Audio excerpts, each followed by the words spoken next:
God, country, family. Yun lang ang sukatan, no? God, medyo abstract. Personal pa yan eh. Para sa akin, personal, no?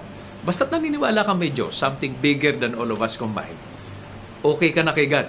Country, sa iba abstract, sa iba real, no? Jaywalking, traffic violation, di ba?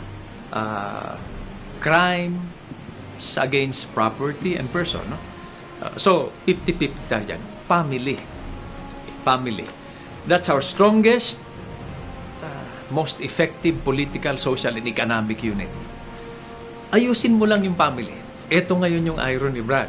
Dahil nga medyo may vacuum minsan sa God, no? Kuminsan pati yung, di ba, there's so much organized hypocrisy, no? Those who preach love and forgiveness and compassion in the pulpit are the ones who say justice before compassion or forgiveness. Medyo mahirap intindi yun. Kuminsan hindi pa nagbabayad ng tamang buwis. Hindi ba? Ang daming kwan. Ang daming palusot. Okay, but I'm not talking about any particular group. No? Yung country naman, ito nga ang mahirap intindihin, mahirap ipaliwanag. No?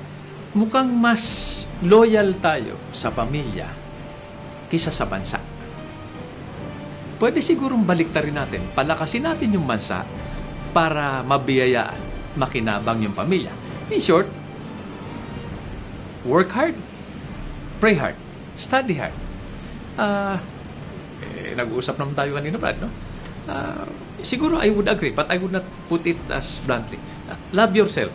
You cannot give what you do not have. Diba? Totoo yan. That's not only a philosophical view, no? It's universal. It's a practical view. In fact, that's the law of physics. For every action, there's an opposite reaction. Okay. So, dun ang starting point. And then, idagdag mo yung Christian values natin, the faith, hope, and love. Di ba? Enduring yon. Di ba? Faith and hope, pwede mong implement yan during your lifetime, no?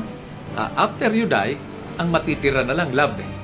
Love you left behind, and love with your maker, assuming your faith carries you that far, no?